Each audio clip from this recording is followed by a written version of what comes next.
In the Arctic, a person does not get lost the way they do in jungles or mountains because it is almost impossible to take a wrong turn there.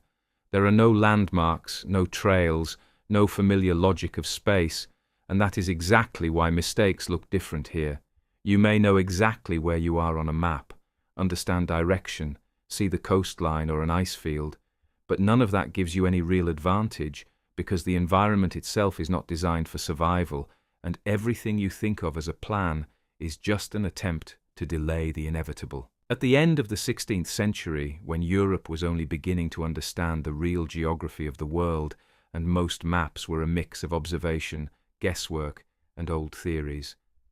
Dutch navigator Willem Barentsz found himself at a point where knowledge and reality began to diverge, not gradually, but suddenly, and without transition. The idea of finding a northern route to Asia seemed logical because it was based on the belief in warm currents that would supposedly open a passage through northern seas, and in a world where trade defined power, such theories were seen not as risks, but as opportunities. The expedition set sail not as a desperate venture, but as a calculated move backed by money, expectations, and confidence that nature could be bypassed if properly understood. The ships were loaded with goods for trade. The crew consisted of men accustomed to the sea and discipline, and in the first weeks everything looked exactly as a successful voyage should: favourable winds, manageable ice, and a route that seemed to confirm the theory. But in stories like this, the turning point rarely comes as an obvious catastrophe. It usually begins with changes that seem insignificant. At first, the ice becomes denser, passages between flows narrower, the wind less predictable,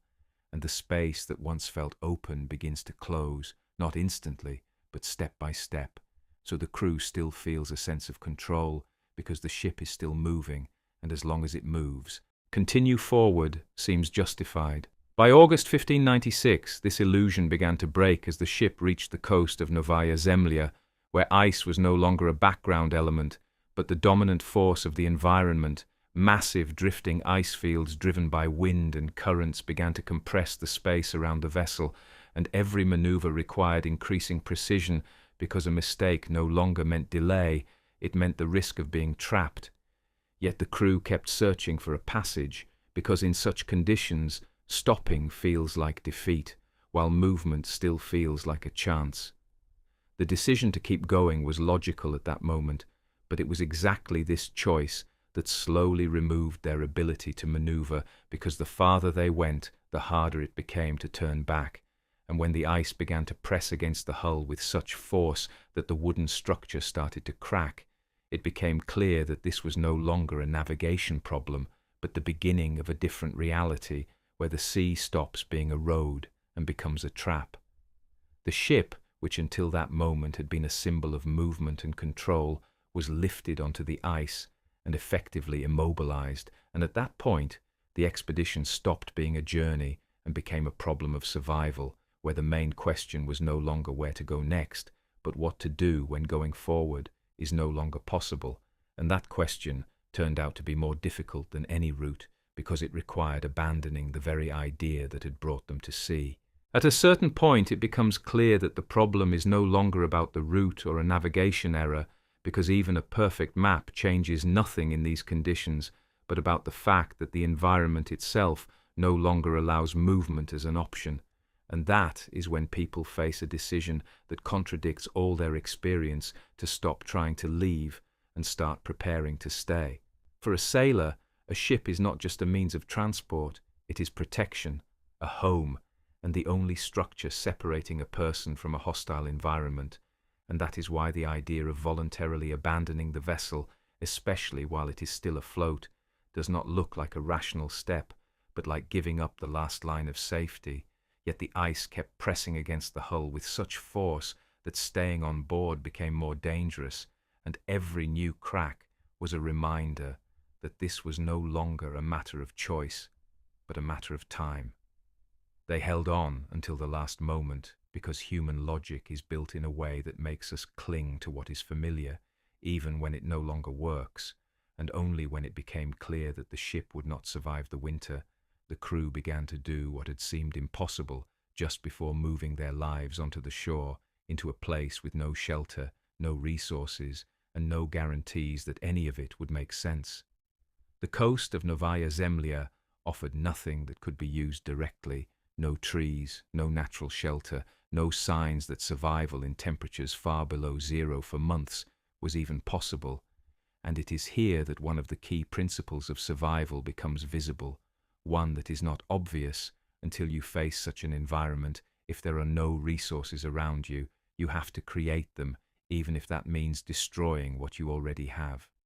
That is why the next decision, which defined the outcome of the entire story, was to use the ship itself as a source of materials, and this decision appears almost paradoxical because people begin to dismantle the structure that had been their only protection, turning it into a set of parts from which something more suitable for the new conditions could be built. This is not an act of desperation, but a transition from one survival logic to another, where mobility no longer matters and stability becomes the main priority.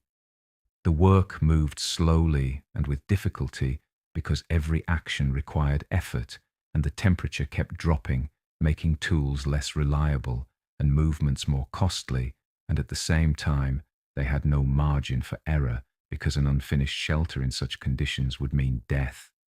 Within a single night, they gathered driftwood, dragged it across the snow, tied structures together, sealed gaps with whatever they could find, and gradually created a space where it was at least possible to try to preserve heat.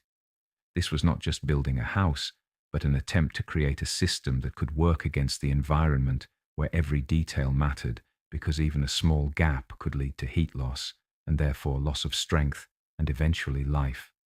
So they thought not only about walls, but about how smoke would escape, how heat would be preserved, how people would sleep to use each other's warmth, and how the entrance would be designed so that cold would not rush inside every time it was opened. At that moment, the expedition fully stopped being a journey and became an experiment in which people, without real experience of surviving in such conditions, were forced to invent solutions in real time, testing them not with theory, but with their own lives. And it is this difference that makes their story not just a tale of survival, but a sequence of decisions, each of which either brought them closer to spring or reduced the time they had left. Once the shelter was completed, as much as it could possibly be under those conditions, it became clear that the real problem was only beginning, because building protection from the environment is one thing, but maintaining life inside it is something entirely different, and it is at this stage that mistakes most often appear, which do not seem dangerous at the moment a decision is made, but over time become critical. Outside, the temperature continued to drop, and the cold stopped being just a sensation, turning into constant pressure that could not be ignored because it affected everything at once. The speed of movement, clarity of thinking, the ability to make decisions, and even how a person perceives risk inside the shelter. It was slightly warmer, but that warmth required constant support, and the only way to maintain it was fire. Fire, which in normal conditions is seen as a source of life, here became an element that required as much control as the cold itself, because any imbalance between heat and safety immediately created a new threat to preserve warmth. They tried to isolate the interior as much as possible, sealing gaps, compressing the walls, and limiting the flow of cold air, and it was in this seemingly logical decision that the next problem was hidden. At some point, they began to notice a strange condition that was not immediately perceived as danger. Weakness appeared, reactions slowed, and there was a sense of fatigue not directly related to physical effort. And this is what makes such situations especially dangerous, because a person does not feel a sudden decline, but gradually loses the ability to accurately assess what is happening. The cause was that along with the heat, carbon monoxide was building up inside the enclosed space, a gas with no smell and no color, and therefore impossible to detect without clear symptoms. And by the time the symptoms become obvious, a person is already in a state where it is difficult to change anything, and this is where one of the most unpleasant aspects of survival appears. Decisions that save you from one threat can quietly create another. The realization did not come immediately, and this almost became a fatal mistake, because in conditions where every day requires effort, attention dulls, and a person begins to simplify processes to conserve energy, and this almost always leads to weakened control. Only after the condition of several men worsened sharply did it become clear that the problem was not fatigue or cold, but the air inside the shelter itself. They had to change the structure in real time, opening gaps again, creating ventilation, sacrificing part of the heat for the ability to breathe. And this decision again felt like a step backward because the cold returned inside, but it is exactly these compromises in extreme conditions that determine whether a person survives or not, because there is no perfect solution, only a balance between multiple threats. At the same time, psychology began to change along with the physical state, because prolonged confinement in a limited space, constant cold, monotonous actions, and the lack of a clear understanding of how long it would last gradually erode inner stability, and a person begins to tire not only physically, but mentally, losing the ability to maintain structure in their thinking. To prevent this, they tried to preserve order wherever possible. They distributed tasks, maintained routines, marked days, and created at least some sense of normality, because without this, even a strong person begins to break down faster than from the cold. And it is here that it becomes clear that survival is not only a fight against the external environment, but also constant work with one's own state. By this point, it became clear that winter was not an event, but a process that could not simply be waited out passively, because every day required decisions, and each decision either supported the system they were living in or gradually destroyed it. And in this sense, their shelter was not just a home, but a fragile structure whose existence depended on whether they could continue to think and act despite fatigue, cold, and environmental pressure. By the middle of winter, it became clear that even a properly built survival system does not solve all problems, because the human body has limits, and once those limits are reached, even the most logical decisions begin to produce less and less result, while the cost of every mistake at the same time increases. The cold, which was once perceived as an external threat, gradually becomes part of the internal state, because the body stops fully recovering, and fatigue no longer goes away after sleep, no matter how short it is. By that point, food was no longer providing a normal level of energy because supplies were limited, and obtaining food in such conditions required effort that itself consumed more resources than it provided, creating a closed loop in which a person is forced to spend energy just to be able to continue spending energy. Even simple actions, such as leaving the shelter or trying to gather fuel for the fire, began to feel like separate tasks that required preparation and calculation. At some point, it became clear that survival without going outside was impossible, because supplies of fuel and food do not replenish on their own, and so part of the crew regularly left the shelter despite the risk associated not only with the cold, but also with the surrounding environment, which remained unpredictable. It was here that another problem was added to the existing ones: polar bears, which did not perceive humans as a threat, but as potential prey, and this shifted the balance of power, because in open space a person found themselves in a position where any mistake could end instantly. Encounters with bears were not constant, but even rare appearances created tension that could not be ignored, because every trip outside the shelter became a situation where one had to think simultaneously about the route, time, physical condition, and the possibility of sudden danger. They had no proper weapons, and therefore any encounter required improvisation, and improvisation under fatigue almost always means risk. At the same time, illnesses began to appear, which under normal conditions might have passed on their own, but here turned into serious problems because the body did not have the resources to recover, and the conditions did not allow even basic hygiene. Wounds healed slowly, inflammation lasted longer, and weakness accumulated, making each person less resilient to the next strain.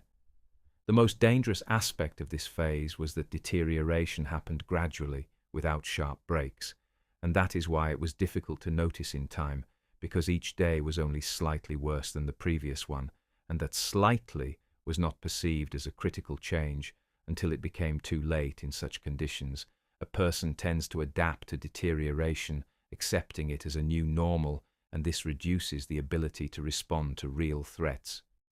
Nevertheless, despite all this, the system continued to function because the decisions made earlier were still producing results, even if less efficiently, and this creates one of the most difficult situations in survival, where you can neither stop nor radically change strategy because any alternative seems even more risky than the current path.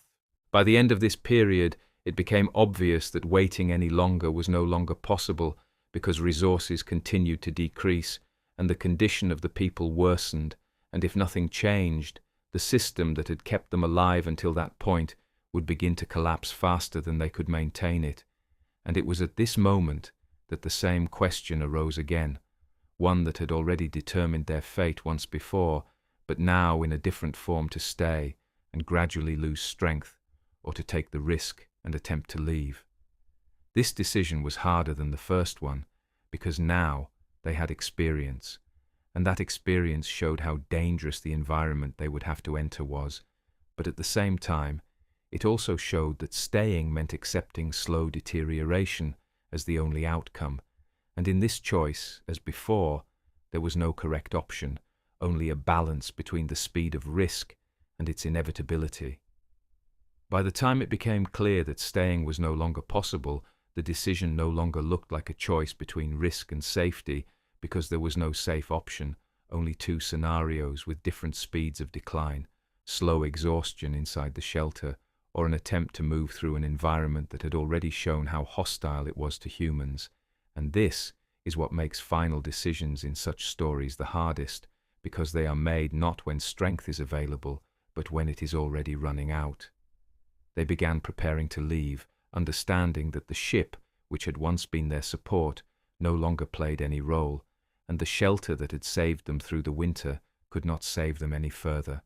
All they had left was the ability to move, and even that ability was limited by the condition of their bodies, because by this point each of them carried the consequences of months of cold, malnutrition, and constant strain. The plan was simple, almost primitive: to use small boats, move along the coastline, hold to the water as the only reliable reference, and hope that this would be enough to reach a place where encountering people was possible. This decision seemed logical because it repeated the same principle that had once given them a chance to hold onto a structure that does not disappear. But now the cost of error was higher because they had almost no resources left to correct mistakes. The first days of movement showed how much their ability to handle effort had changed, because what once felt like work had now become the limit of their capacity, and any deviation from the plan, whether a change in weather, a difficult stretch of coast, or the need to bypass ice, immediately consumed energy that could not be restored. Movement stopped being a way to make progress and became a way to avoid stopping completely. At some point it became clear that not everyone would make it to the end, and this realization did not come with drama or words, because in such conditions people tend to accept things in silence, focused only on what can still be done. When Willem Barentsz died during this journey, it did not feel like a separate event, but rather a continuation of the same chain that had begun when they decided to push further north, and in that sense his death was not random, but the outcome of all the previous decisions. Those who remained continued moving because stopping would have meant the same outcome, only faster, and this reflects one of the harshest principles of survival. Sometimes you keep going, not because you believe in the result, but because any other action leads to a worse outcome. They moved along the coast, held to the water, looked for signs of life, and gradually left the zone where the chance of encountering people was close to zero. When rescue finally came, it did not feel like a sudden miracle, because by that point it was the result of accumulated decisions, each of which either preserved the ability to keep moving or took it away. They were found not because of last-moment luck, but because they stayed within a logic that gave them at least a minimal chance, not going deeper inland, holding to a line, not stopping completely. If you strip this story down to its structure, it becomes almost dry. People lost the ship, built a shelter, survived the winter, set out again, and some of them made it. But behind this sequence lies the key point. Survival here was not about strength or luck in a single moment, but about a chain of decisions where each mistake reduced the chances and each correct action did not guarantee rescue, but allowed them to delay the end for one more day. And in that sense, this story is not about defeating nature or heroism, but about the limit to which a human can adapt if they continue to act, even when no option looks good. And that is what separates survival from random. Rescue, you do not win the situation. You simply avoid losing it long enough for a chance to appear.